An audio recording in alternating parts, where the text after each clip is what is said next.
Shalom and welcome to another in our series of podcasts from Temple Beth Am, a dynamic center for conservative Judaism in Los Angeles. You are listening to our weekly class, Navigate and Master the Prayerbook, with Rabbi Cantor Hillary Chorny. Last week, we were able to do this review of our Torah service and of the conclusion of services from this from each weekday morning. And now we're going to dive back into the Torah service starting on page 65, do a little review of what we looked at last week, and finish up that Torah service, and we'll back up to Hollow. So I'll screen share that now. Here we go. So here we are in the weekday service. As we talked about last week, we began with Vayehi bin Soah Ha'aron, which is the second paragraph of what we began with on a Shabbat or holidays, but everything's a bit tighter on weekdays. Same is true that on Shabbat and holiday mornings, we begin the Torah service by holding a Torah in our arms and chanting Shema and this line Echad Elokeinu and Gadlu. Here, we only have Gadlu. Okay, that's our one line.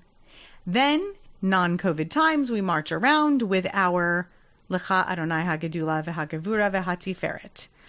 So we sing to God more praises as we walk around. We talked about that being a green light zone, right? Red light, yellow light, green light. Let's not talk. It's not really appropriate to talk. That's a big swath of Shacharit. Yellow is kind of whisper territory, like we talked about the repetition of the Amidah.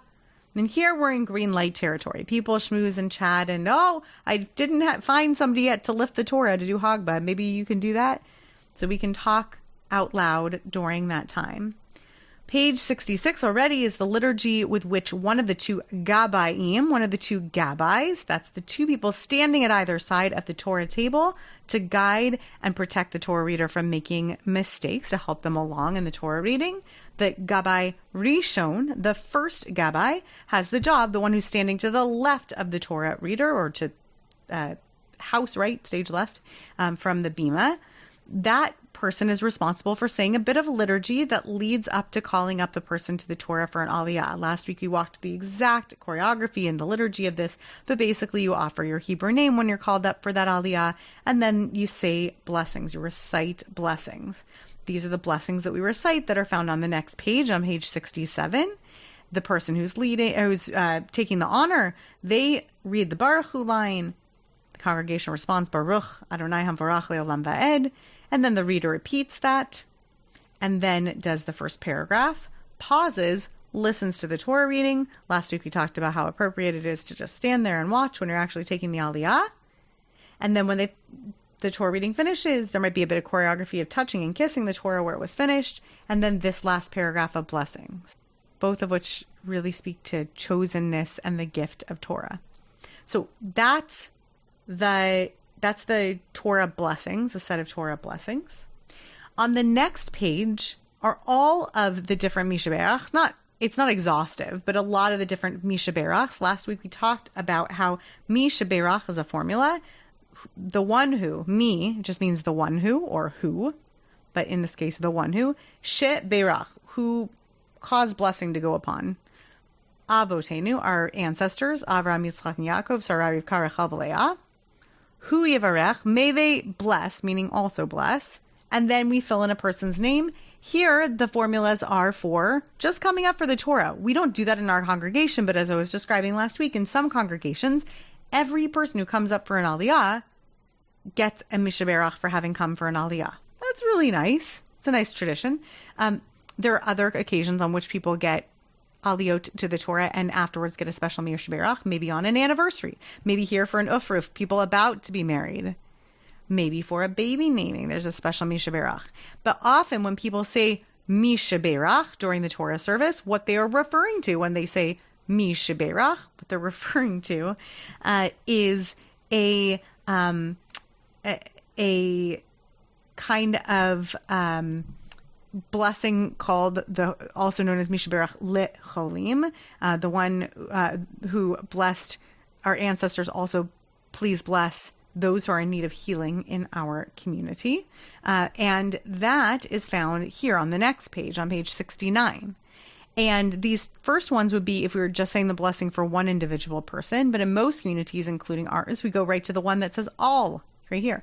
Mi sheberach Abotenu Avraham Yitzchak v'Yaakov Sarai v'Kar Rachel v'Leah. Skip this, go right to the all. Hu yivarach v'yirapeh, may they bless and also heal. And et kol hacholim bekihila kedosha, and we usually say hazot, but you could say actually the name of the congregation. And then usually right here, hu yivarach v'yirapeh et, we insert a bunch of names. In our congregation, we line up in person when we're in person to have the person, the gabbai who is saying this blessing, actually repeat names after them. We might also have a Misha Berach for a bar mitzvah on a weekday. Those are here too. Lots of different occasions. There's also well-being of mother after childbirth, parents after newborn daughter, mother after newborn daughter, naming of the newborn son. All different formulas. The Misha Berach lecholim, the blessing for those who are ill, usually happens between the second and third aliyah. After the third aliyah is done, we do the Chatzi Kaddish. And the Chatzi Kaddish is done. We invite the congregation to rise for that. We say the Chatzi Kaddish, usually either the Torah reader or the second gabbai, that second person's up at the Torah on stage, right? House left. That person might say it, or the Torah reader might. And the tune for this is the one that we know from Friday night. It was originally taken from here. Comes from here. So we say that, we finished.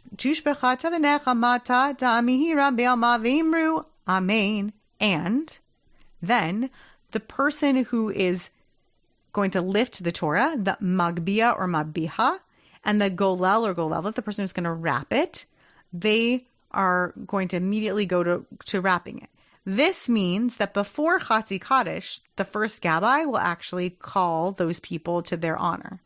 Right? So if you're lifting or wrapping the Torah, and that's your honor that morning, you're going to be called up, Ya'amod or Ta'amod, Hamagbiha hagolelet, whatever.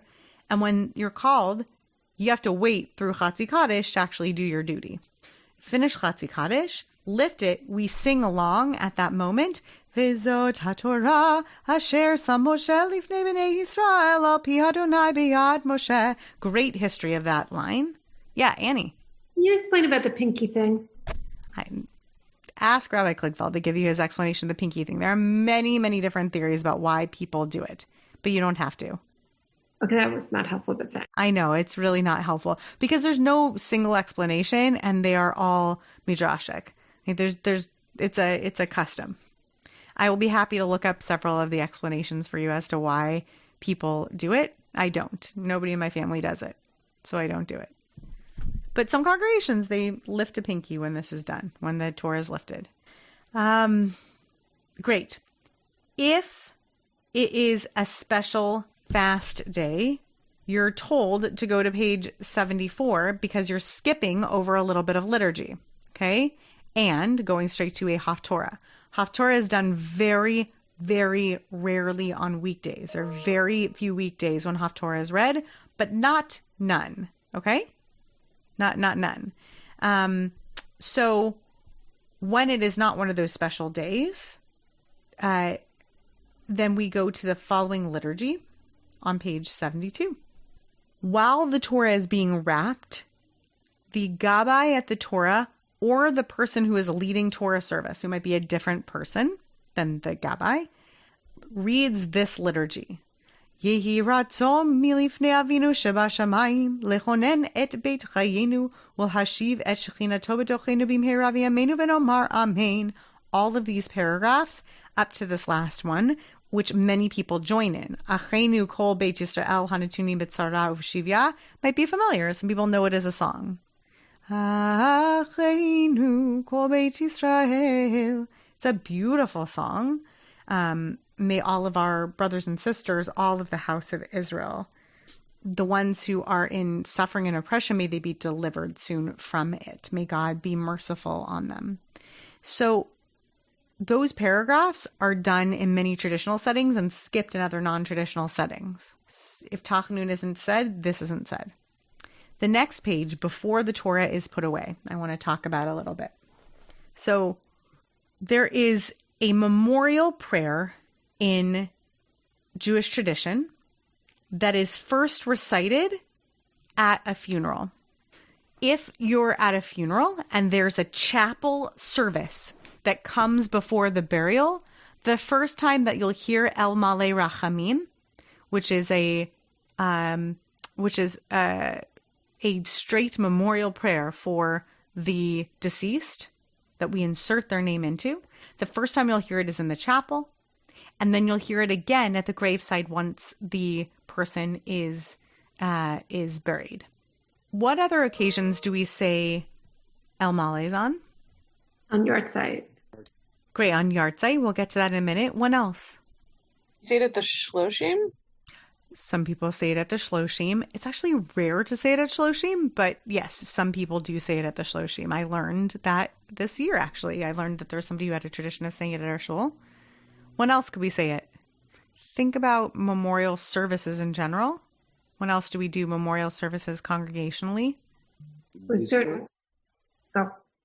Yeah, go for it, Steve. Yizkor? Yizkor, really good. So Yizkor we do several times a year on holidays, on Yom Kippur and on the festivals.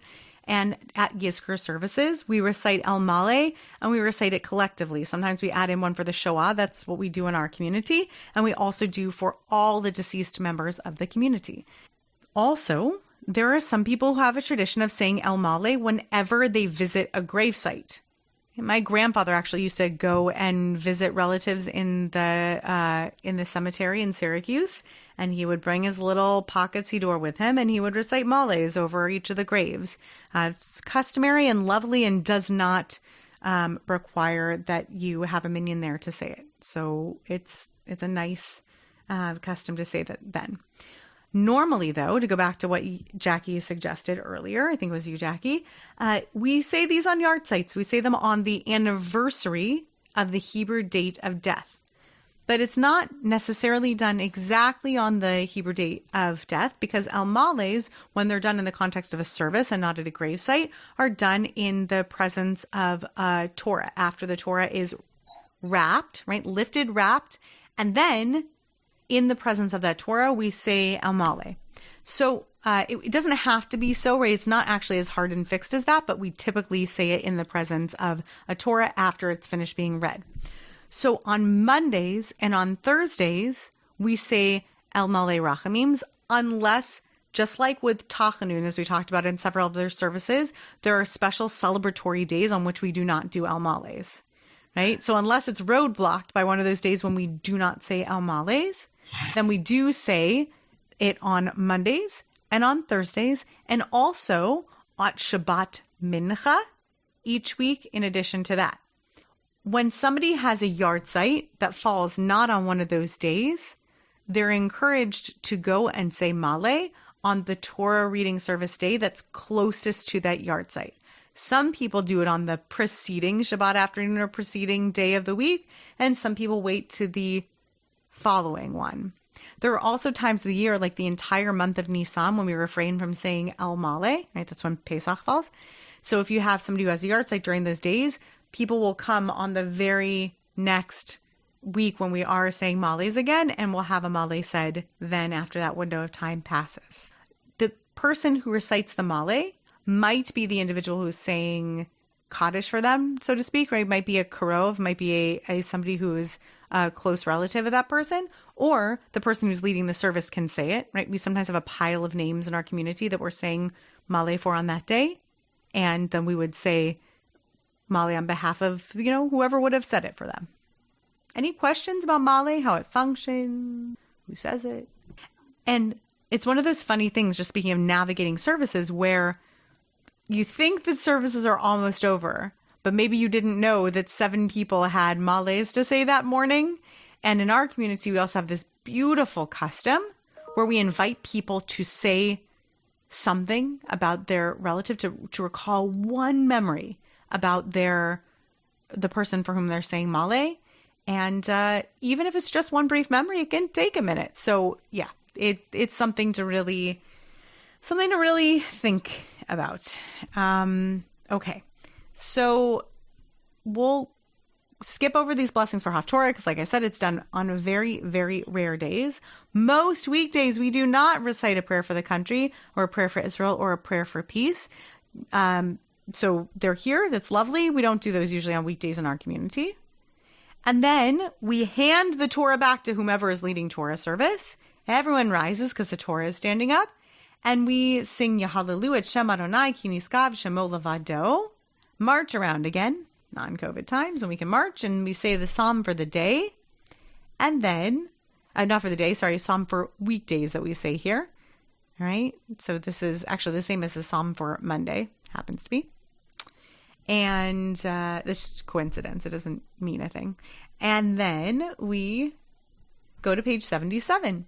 Uvnucho Yomar. Okay. And then we finish the service with Eitz Chaim Hi. And then we put the Torah away. And just like it were any other day of the week and non-Torah reading day, we go to Ashrei after that to conclude the service. Any questions on how the Torah service proceeds and what we do on those Torah service days? Anything feel like it's missing? Just real quick on the Eitz Chaim Hi. Sometimes people do it they do the Ki Lekach Tov, and sometimes they start at Eitz Chaim Hi. Is there something behind that, or is that just whatever you want to do? Just where the tune starts. And in any case, most days on weekdays, people don't actually sing a congregational melody to it, because if you're getting to the end of Torah service, time is running out for the morning, feeling like it's getting a long morning. So usually people will just do Hashivenu Adonai Elecha V'Nashuva Chadeshamenu Kekedem. Please be seated. It's Ashrei, right? On a Shabbat or festival morning, you'll probably get either Eitz Chaim Hi, a nice singing there, or starting at Ki Lekach Tov. And that just depends on where the melody starts. Great question. On Purim, this is where we would read Megillat Esther. All right, we're going to talk about Rosh Chodesh, though, because today has been Rosh Chodesh, so it's perfect timing for us to talk about it. Welcome to Kislev. We're in the month of Hanukkah and my Hebrew birthday. We are going to talk a little bit about special things that we do on Rosh Chodesh. So on Rosh Chodesh, there are a couple of things that are added to the service and a few things that are left out. The stuff that's left out, listen to last week's episode, because I talked about when we leave little pieces of the service, just little bits of the liturgy that we skip over when it's Rosh Chodesh. We don't do Tachanun, and we don't do little pieces at the conclusion of the service. We also add in that paragraph Ya'aleh V'Yavo in the middle of the Shacharit Amidah, which I showed you when we went through the Shacharit Amidah. There's a paragraph in there, both recited privately and also in the repetition, that acknowledges the new month. It's the same paragraph we use during Chol HaMoed, during the intermediate days of the festivals. Everything I'm about to say about what we do on Rosh Chodesh also applies during the intermediate days of the festivals, and I'm going to point out to you the one difference between those two, which is kind of interesting and important to know when navigating the service. So I'm going to ask you to kind of roll back in your books, and you're going to go back to page 47, I believe. Hang on. Did I get that right? I'm actually going to have you go back to page 48. Nope, 49. There it is, 49. Okay. Most of the time when we start Hallel, which comes at the end of Shachari, it comes at the end of the repetition of the Amidah. If we've done a repetition of the Amidah, we finish it and we go to Hallel. Okay. Apologies that these last couple classes is not straightforwardly chronologically going through the service, but we're going straight to page 49, because we're pretending for just a moment that's the one exceptional time that we don't start actually at the beginning of Hallel with a blessing, and that is when it's a weekday during Sukkot. So when Sukkot has weekdays, intermediate days that are weekdays, the first couple of days of Sukkot and the end of Sukkot are Yom Tov, so we're not even in this siddur, but on the interim days, we're in weekday prayer books, and we have a lulav, right, a set of greens, and an etrog, the citron. And we take those, and there's actually a choreography to the way that we take them up even before we start Hallel. And then there are points during Hallel where we also utilize them in choreography. We do not take up the lulav and etrog on Shabbat. We do on Yom Tov, but not on Shabbat. So let me separate those two things out. The lulav and etrog are used on Yom Tov and on weekdays, but not on Shabbat. Okay?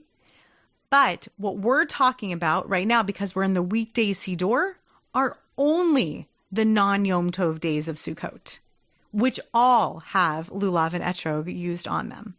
Okay? Does that make sense? I hope I got that straight. So then, in the middle of the page here, you have the first of two blessings, which is what you do when you hold your etrog in your left hand. You hold your lulav in your right hand. You hold your hands close together. You hold the etrog first facing down, and then you recite this blessing. You finish with all netilat lulav upon the lifting up of the lulav. Notice it's the same word as the blessing for hand washing, because the hand washing blessing is really on lifting up our hands after we wash them, just as the priests would do, since we are preparing our hands to manage the chalot on our table as if they were the offerings on an altar. That is why we bless our hands al netilat yadayim, on the lifting up of our hands, and that's why the blessing is al netilat lulav, on the teal tool, the handling, the lifting up of the lulav. Okay? Mm-hmm. So that's the formula for this blessing. Then we do if it's our first time, then we recite Shechianu. We flip around our etrog to hold it in the correct way. We hold it down before we say the blessing, and then we said the blessing, we can do the action. That's how blessings work when they're not when they're not blessings in the middle of a sandwich of liturgy. Blessings have to do with action, and we do the blessing, then we say the blessing, then we do the action. So you flip it, and then if it's the first time, we add Shechianu, and then we shake, and we shake in several directions. We shake 3 times forward, 3 times right, 3 times behind us, 3 times to our left, 3 times above, 3 times down. That all takes place before Hallel. We might do that as a whole congregation, especially the first day of the intermediate days. You might have instructions from the person up front, and it might be the case that if it's already, let's say the first 2 days of the holiday were Yom Tov, so this is already day 3 of saying, of holding the lulav, people might just do this page privately, right? They pick up their lulav, they kind of get their lulav all set up in their etrog, and then they just sort of do this page privately. Some congregations, everyone does this page together. Some people just do it privately, and then we start Hallel. Any questions on that? That's only applicable something like 4 to 5 days of the year. So, okay. Then we're going to go to the beginning of Hallel. Whether it's the intermediate days of Sukkot or Pesach, or it's Rosh Chodesh, or it's Hanukkah, we do Hallel starting on this page. We say this blessing. The reader says it first in the Nusach for Hallel. Baruch atah Adonai Eloheinu melech haolam, asher kiddushanu b'mitzvotav, v'hitzivanu likro et ha'halel. The congregation says Amen, and then they repeat it. And it doesn't have to be perfect nusach. You can just say it. Baruch atah Adonai Eloheinu melech haolam, asher kiddushanu b'mitzvotav, likro halal. You can just say it to yourself kind of privately. And then we do the Psalms of Hallel. Hallel is made up of psalms and a little poem. It's just psalms. So we start here. It's actually made up of psalms that are often split into 2. And I'm going to show you how that functions. So this is Psalm 113 begun, okay, right here. And then you might have the person who's lead in the whole thing in a melody, right? Maybe they're doing Leonard Cohen's Hallelujah. They start at the beginning and they go all the way through. Or they might begin, Hallelujah, Hallelujah Abdei Adonai, and then whisper, whisper, whisper, until we get to Mekimi.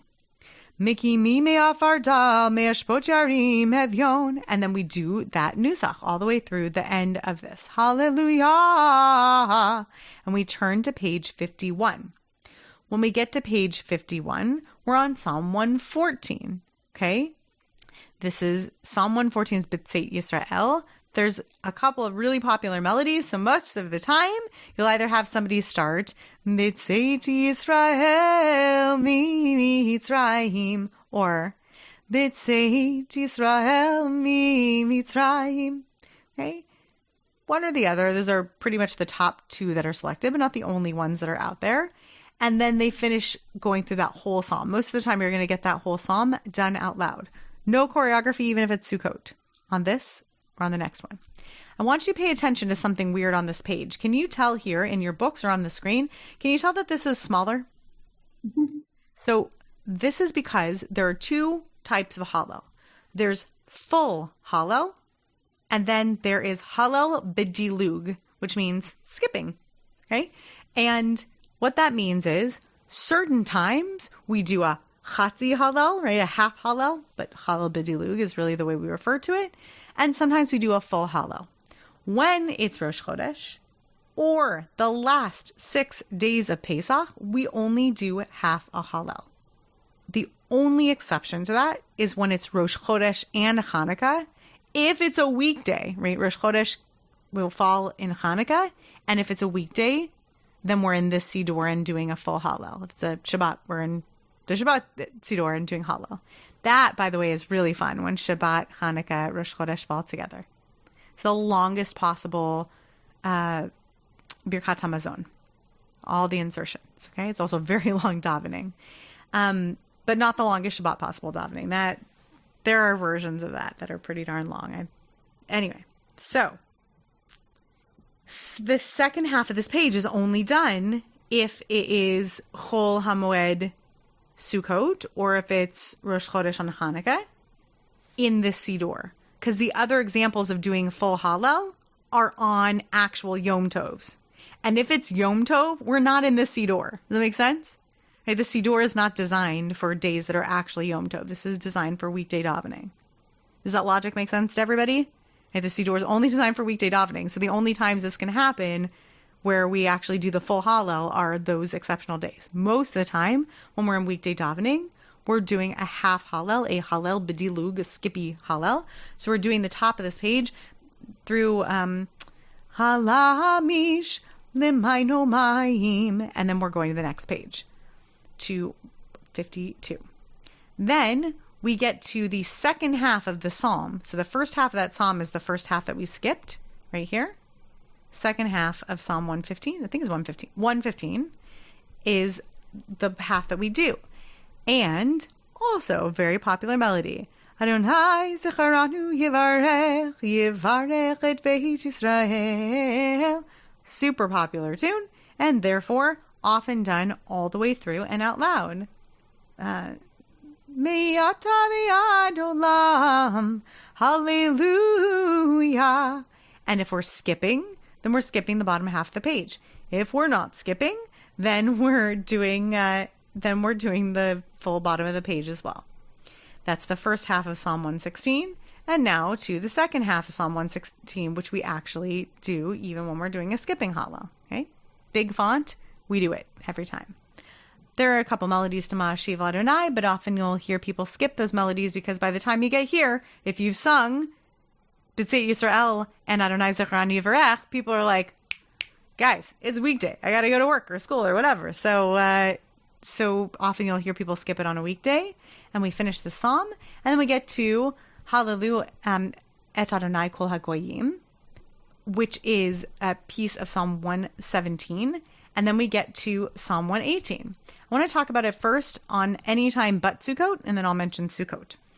When it's not Sukkot, the way that this psalm is done is an enormous machloket. And interestingly, that machloket, which means an argument, right? A disagreement between rabbinic voices usually, that disagreement happens to be a split disagreement with two voices of people who are both related to each other and in our congregation. So Rabbi Elliot Dorff has one opinion and had one opinion in writing about this on the law committee. Rabbi Adam Kligfeld has a different opinion. So it kind of depends on what minyan you're in, what you wind up doing. This is a fun little thing that we have preserved in our community. Both are wonderful concepts. I'm going to explain them right now.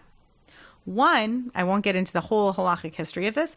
One, I will not tell you which one, argues that when we sing this song, the leader should do the first line, and then the congregation should repeat that line. The leader should do the second line, and then the congregation should repeat that line, right? So every line that the leader does, the congregation repeats that line. The other of the two of them believes that you should always have the congregation reciting Hodu Ladonai Ki Tov Ki Le'olam Chasto as the refrain. So the leader does Hodu Ladonai Ki Tov Ki Le'olam Chasto, and the congregation responds, Hodu Ladonai Ki Tov Ki Le'olam Chasto. The leader says, Yomar Na Yisrael Ki Le'olam Chasto, and the congregation responds again, Hodu Ladonai Ki Tov Ki Le'olam Chasto. Both have really interesting arguments in their camp. Why does it matter? Well, it matters for an interesting reason if it's of interest to you that you want to be yotze, that you want to have fulfilled your obligation to say the words of the prayer that you intend to say. So the question is every individual person required in their individual davening, if they're reciting Hallel individually, to say every single one of these lines of the psalm? I know both of them would say yes, but that when we're in community, that we're under a different obligation. One would say you're obligated to say every line of the psalm, even when you're in community with each other. And the other would say, no, when you're in this setup where you're in community and you're saying Hallel with a community, the person who's leading has one role and the people who are responding have a different role. So the question is, do you actually have an individual obligation to say every line of the psalm or not? So it's only interesting if you're interested in what am I supposed to be saying as a real question with davening. Okay, thank you. We always do this. we always recite Mina Meitzar through Pit Chuli. Sometimes we sing parts of it. Happens to have Ozi V'Zimrat in the middle of it, which is a quote from Shirat Hayam, from the Song of the Sea. And then, let me back up just a second. I forgot about something I said I was going to mention. Backing up to page 53 for one moment, there is choreography here that involves the lulav and etrog. We're not going to go over it in detail right now, but there's choreography that actually does differ for the person leading and for the congregation, slightly different. And so you follow the lead of the person who's leading at that time. We always remind you of the instructions when we get to Sukkot. Now we're on 54. We do all of Mina Meitzar through Pit Chuli, and then we get to the bottom of the page and we do recite all. Oh, that was fun. We recite all of each of these verses twice, and that happens always whether we are in the congregation and doing this congregationally or doing this as individuals. We always say each of these lines twice. Odecha ki anitani v'tihili lishua. Odecha ki anitani v'tihili lishua. We always recite these lines twice. Then we have another congregational setup. If we're praying this individually, I just say each of these lines, but we always repeat each of these individual lines after the leader. And there is some choreography with a lulav and etrog on Sukkot. So the leader says, Ana Adonai Hoshiana, and the congregation repeats, Ana Adonai Hoshiana. Ana Adonai Hoshiana, Ana Adonai Hoshiana, Ana Adonai Hatzlichana, Ana Adonai Hatzlichana, Ana Adonai Hatzlichana, Ana Adonai Hatzlichana. And then again a setup where we have 4 verses, and we recite each of these verses twice. Always. Okay? And then one final paragraph. The final paragraph is Yahalalucha, followed by a blessing. We start Hallel with a blessing. We end Hallel with a blessing. Fun fact, since I like us to go into intermediate territory for some people who feel really confident on this stuff already, okay? If you feel really confident on this and you want to level up, don't worry about this, but I just want to share this interesting tidbit with you that typically speaking, we want the person who's leading Shacharit to also be the person who is saying Hallel. So typically speaking, the person who's leading Shacharit should be Baal or Baalat Hallel also. It's part and parcel of Shacharit. That is the normative setup, is to have the person who is leading Shacharit do Hallel. But if the person who is leading Shacharit doesn't or can't do Hallel, or to say it a different way, there's someone who really wants to do Hallel but is not going to do Shacharit, that person can do Hallel on its own, but the person who's leading Shacharit should say the Hatzi Kaddish that comes before this and the Kaddish Shalem that goes after Hallel. So that person is responsible for the Kaddishes that bookend it. And Hallel can come in between. So you can have somebody step in to do all of Hallel. The ideal situation, though, is that the person who's leading Shacharit is leading Hallel. It shouldn't be a switch of leaders there. but sometimes it is. The last thing that I want to show you is at the end of Uva L'Tzion. Actually, I want to show it to you a different way. I'm going to show it to you this way. At the end of that little close of the service, right here. Okay, so it's the second page of the right. We get to the Siyum HaTefillah on page 78. We do Ashrei. We do Lam Natseach, unless it's Rosh Chodesh, we're not doing it. So I guess we're not doing it on our imagined Rosh Chodesh day. And then we do Uva L'Tzion, these two pages. When we finish here, we don't go right to concluding services. We add in Musaf for Rosh Chodesh. Tefillin is removed at this time. We take off our tefillin at this time on Rosh Chodesh because it's sort of this Beinoni in-between category of a day. And at that point, as we move towards Musaf, we no longer want to be wearing our accoutrement for the weekday. So we're going to take that off. Usually, people take it off but don't do a full careful wrap because we don't want to take that much time. We don't want it to be a tircha. We don't want it to be a burden.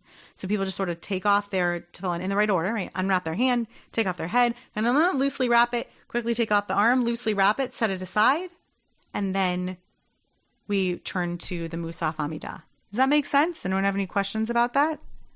Yeah, Jackie. Just because you brought up weekday and Sukkot, among people who wear tefillin on Chol Hamoed Sukkot, would do that before Hallel or in the same spot? Would take off their tefillin? Yeah. I believe that the answer to that is that they take off their tefillin in this spot. Okay. Also, I haven't heard of taking it off at Hallel, but maybe that's a tradition. I don't wear tefillin on Chol Hamoed, so I'm a poor answer it on the spot person for this one. But I will check on that. I'm pretty sure that the answer is that they would remove it here as well. I also don't wear tefillin on Sukkot, so I also have no idea. Right, so we're referring to this idea that there's a custom among usually Sephardim not to wear tefillin actually on Chol Hamoed, but certain people have taken this on. And because some people do wear it, the question is when would they take it off? I believe also in this spot. So on Rosh Chodesh and also on Chol Hamoed, we moved to doing Musaf at this point. And Chabadniks, maybe Hasidim. Yes, I think that is probably where all this came in. And we go to Musaf. So Musaf is found on page, click on this. There you go. That's really funny that it doesn't want to, oh, maybe I'm too zoomed out. There we go. Musaf is found on page 103.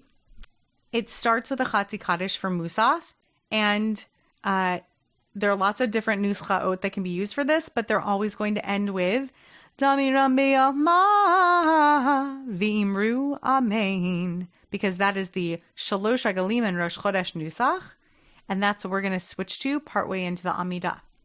So if you're doing a full repetition, then right after this Chatzi Kaddish, you can go into the silent Amidah, right? So this Chatzi Kaddish is said. Sometimes they start Chatzi Kaddish before I even have my tefillin off. And then when there's a whole thing about that in our minyan that we try to do it in a polite way.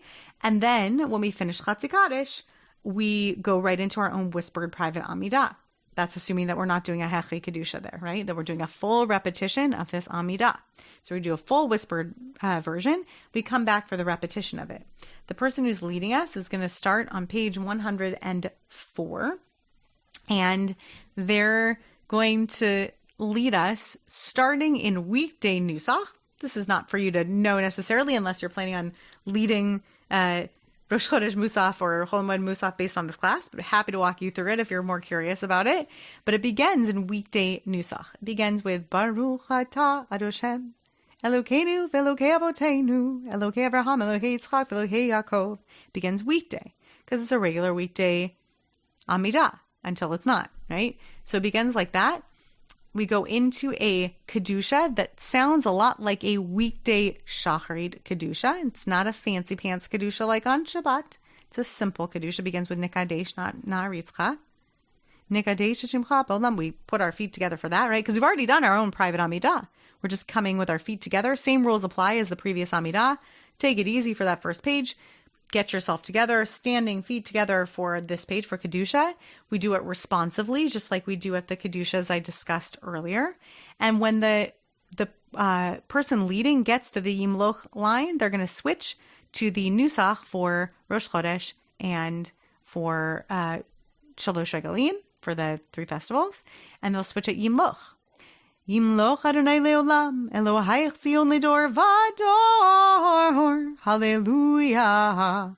Lidor vador nagigod lecha, Netzach netzachim kedushatecha nakdish, V'shivchacha Eloheinu mipinu lo yamush leolam ba'ed, Ki melech gadol v'kadosh ata, Baruch ata Adonai, Ha'el HaKadosh. And then what do you do if you're a member of the congregation and not leading at that point?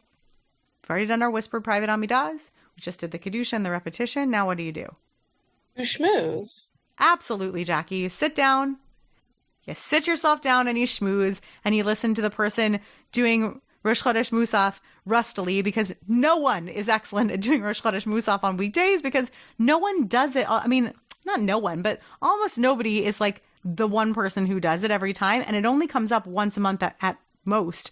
And it's very tongue trippy. So you can just listen to the person leading, finding their way through it as best as possible. I got in pretty good, but that's because I went to school for it. So if it's Rosh Chodesh, you actually go to the next page. It tells you right here. Again, if you're just in the congregation at this point, you can sit back and relax. But when you're doing it privately, the instruction is right here. If it's Rosh Chodesh, thanks for writing it in Hebrew with no vowels for the people who don't know what's going on. When it's Rosh Chodesh, continue on page 106. And if it's Chol HaMoed, if it's the intermediate days of a holiday, we continue on 110. Right? So there are 2 different ways that this could continue. They're just trying to make the siddur lighter and more concise this way. Starting in the same place, but they split off here. So if it's Rosh Chodesh, we go to the next page. And it's all about Rosh Chodesh, right? It's a musaf about Rosh Chodesh and the Rosh Chodesh offering. So the first top of the page is the top of the page is all the traditional liturgy. The bottom of the page omits mentions of sacrifices, because one of the things that the siddur does is give you alternatives, as do all of the RA publications, basically, in terms of the edited siddurim. In case you don't feel like mentioning sacrificial offerings in your musafs, then you don't have to, right? Your musafim can be without musafim. You can mention no sacrifices if you want to. So if you're doing traditional liturgy, you finish here and then you continue on to the next page. And come now, friend. Why doesn't it want to? There we go. Then 107, we Eloheinu v'Elokei Avotenu chadesh aleinu et hachodesh hazeh letova v'livracha. Does that sound familiar to anyone? Chadesh aleinu et hachodesh hazeh letova v'livracha. Is that familiar? When else do we say this? It's almost the exact same formulation. Do we say in the Birkat Hamazon? Close. So close. It is another birkat. Is it the blessing of the new month on the Shabbat before? The announcement preceding the new month has this formulation as well. Okay? And that's called Birkat HaChodesh, the blessing of the new month to come. So we use almost the same formula. God, bless the new month. Bless us in this new month for good and for blessing, for joy and for gladness, for savingness and for comfort and for parnasa, like for money. It's asking for all the blessings of a new month. And there's a special insertion that we say up until the 2nd month of Adar, if it's a leap year. If you got a really savvy Gabbai, they'll remind you to do that in your own private Amidah, right? And then, wait a minute, Ritzeh, what does that mean? What does that tell us? It's coming to the end part again. That's it, Denise. We're at the end of the Amidah. We're wrapping it up, and this is identical liturgy to every other Amidah ever. Okay? This is it. Ritzeh, V'techazena, Modim, as we went through before. Ve'al Kulam, V'chol HaChaim. Priestly blessing. If it's in the repetition, then they're going to lead us in the priestly blessing. And then Musaf always ends with Sim Shalom. Okay? Shacharit and Musaf Amidas, whether weekday or not. I don't think I've gone through this point before with you. Shacharit and Musaf. Shacharit and Musaf are the only times when we say Sim Shalom at the end of the Amidah. The rest of our Amidas end with Shalom Rav in that same place. Okay? So we either get Sim Shalom or Shalom Rav, Shacharit and Musaf or Sim Shalom. Every other recitation of an Amidah is a Shalom Rav. They're both prayers for peace.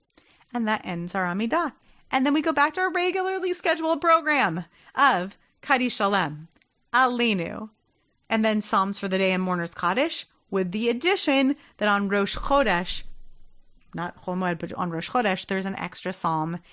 And it's very long, but it's an extra song for Rosh Chodesh. Barchi Nafshi. And that's weekday morning davening. There's some exceptional stuff we didn't go through. I'm not going to go through every single inch of it because I don't think it teaches you to navigate it so well, because those exceptions will be announced if they're rare exceptions, if you're going to do Avinu Malkeinu, et cetera, et cetera. Okay? I want to take 2 minutes to speak with you very specifically to one issue, and then I want to switch over to doing some Mariv. So I want to speak to the issue of what davening on mornings looks like right now in COVID. Right? If you were to join the morning services right now, I want to speak to what we do and don't do there. We do all of Birkot HaShachar except Kaddish D'Rabbanan. We do all of Pesukei de Zimra. And then when we get to Shacharit, we skip Chatzi Kaddish and Baruch Hu. And when we get to the end of Shacharit at Gaal Yisrael moving into the Amidah, we only do a whispered private Amidah. We don't do a repetition. We don't do Hechei Kedusha. We just do one whispered private Amidah. And when that finishes, we do a special edition of an extra prayer for the pandemic. We go to the conclusion of the service stuff, skipping all Kaddishes, Chatzi and Kaddish Shalem. And then after Aleinu, sorry, I skipped one thing. That after I skipped 2 pieces of liturgy that we add in addition to the prayer for the pandemic. We add Avinu Malkeinu, and we add a special psalm. Right? That's not for you to memorize. It's just that those extra prayers are added and those pages are announced. We skip Chatzi Kaddish and Kaddish Shalem, but do the regular conclusion of the service, those couple of pages Ashrei to the end. And then when we get to Mourner's Kaddish, we actually say Mourner's Kaddish, and one person is unmuted to do it. So that's how it's handled in COVID. We're skipping the things that are highlighted in red. We're skipping the Devarim Shebikdusha. Okay? Except for Mourner's Kaddish. That keeps it tight. And adding a couple of extra prayers because we're really sad that we're stuck in this situation. So we're praying for extra Yeshua, extra salvation, extra, help. That's pandemic times. Any questions about that? And pandemic and okay. All right. Should we look at Mariv? Let's do it. I think you guys are going to be so excited because we're going to recognize some patterns. So what we're going to do is spend the next 10 minutes or so looking through it together. Right? We're just going to look through. We're going to browse through and see what we notice together. Right? The next week, we'll start over with a new skeleton for it, and we'll go through it really carefully. So give me a moment to open it up. All right, I'll share the screen. We're on page 120. So what does Mincha start with? Ashrei. Great. It starts with Ashrei. What does it... Sorry, I said we were going to start with Mariv, not Mincha, didn't I? And then I misspoke. And then I went to Mincha in the afternoon. I meant to go to Mariv. Let me go to Mariv. Sorry. But great answer. I shared the wrong screen and then it got me too excited about. Sorry. But great answer and correct. We start with Ashrei. This is going to be a great comparative. Okay. Now let's do it. Now what does Mariv start with? We're on page 137. It's a little introductory line and then... The Baruch Hu. Right? Baruch Hu. Excellent. So the call to worship is how we start at Mariv. So we do V'hu, we start with a call to worship with Baruch Hu. And then, does anybody remember or have your skeleton open? Does anyone remember what the pattern of blessings is? What we're getting to, if you flip ahead to the next page, to 138, what are we getting to? What's this? The Shema. The Shema. So we have 2 blessings before it. Page 137, we have the 2 blessings right before the Shema. So Or Chadash and Ahava Rabbah. Exactly. Just like Shachrit. But it's even, do you see how it's even tighter? You notice how we talked about at Shachrit that it's even tighter than it is on Shabbat morning, that on Shabbat morning we also have El Adon and other additions, right? It's slightly longer. But here we got it even tighter than a weekday morning because it's nighttime. We got to be fast. And so we have one paragraph that ends with Hama'ariv Aravim, which is about what? Getting dark. Right. Who evenings the evening, right? God who brings that, right? Umavir yom umevi laila, and who causes the day to pass and brings the night. Umavdil ben yom uvein laila, and differentiates between day and night, which is all about, right? It's all about light. It is about the great lights in the heaven and light passing from the day. Second one, the blessing is exactly the same as in the morning. Baruch atah Hashem el ohev amo Yisrael. Right? Great. And then, in the morning it's habocher be'amo Yisrael be'ahava, right? Yeah, slightly different, but exact same theme. Baruch atah Adonai ohev amo Yisrael. Lover of the people of Israel. Even more succinct. And then, Shema. Is the Shema abbreviated at all here? Take a look in your book or on the screen. Up to you. No. There's no abbreviation in the Shema. That's it. Shema is 3 paragraphs, and it's always 3 paragraphs, and those are the 3 paragraphs you do, and that's it. And then we have a paragraph that begins with the word, what's this here? Anyone read that word? Emet. Emet. Remember that we also had Emet in the morning, right? We go to a paragraph about Emet, but it's different. And this one is longer or shorter? Probably shorter. Definitely shorter. And then it ends in the same thing as the morning, sort of, with, what's this here? Mi chamocha ba'elim Adonai. And then remember I pointed out to you that in the morning time, we have Shira Chadasha, a new song. And here we have Malchutecha Ra'u Vanecha, Bokeh Yam Lifnei Moshe. And then we end with V'ne'emar and Ga'al Yisrael. Same as the morning. Identical. But we don't go directly into the Amidah. We actually have 2 buffers in the evening time, right? Because we don't have this thing where we need to be samuch or we need to be smushing the Ga'al Yisrael right into the Amidah. So we have 2 things. First, we have an added evening paragraph. We have Hashkivenu. And this is watch over us at nighttime. Nighttime is scary, God prayer. We'll look at it in more detail next week. And it ends with a blessing, Shomer, Amo Yisrael La'ad. What's Shomer? Guard. What's that? To guard. To guard, good. Right, a Shomer is a guard, it's actually a noun. And here, Shomer is God guards, or is the guardian of, Amo Yisrael La'ad, forever. His people Israel forever. And then we get this extended blessing, which is not said in Israel, and is only said in the United Chutz La'aretz, outside of the land. And it is a really long extended blessing that we'll take a look at next week in detail. Skip it for now. Don't worry about it. Some congregations do skip it entirely. And then we get a Chatzi Kaddish. We do not have a Chatzi Kaddish on weekday mornings, right? We go straight from Gal Yisrael into the Amidah. And here in the evening time, we go to Chatzi Kaddish. Actually separates between us and the Amidah. And then the Amidah. Is there a repetition of the Amidah in the evening? Well, where Annie grew up, yes, right? We talked about this a little bit, I think, last week or the week before, that there are some congregations, particularly Reform and Reconstructionist congregations, who always do some sort of a repetition of the Amidah out loud, even in the evening time. Traditionally speaking, we never do any of the Amidah out loud in the evening. It's only done once and privately for 2 reasons. One, has to do with wanting to get through the service faster. And 2, has to do with the category that Mari falls into, which I'll say more about next week, which is reshut. Do you remember me mentioning reshut as an idea in a different siddur class at all, or machzor? What is reshut?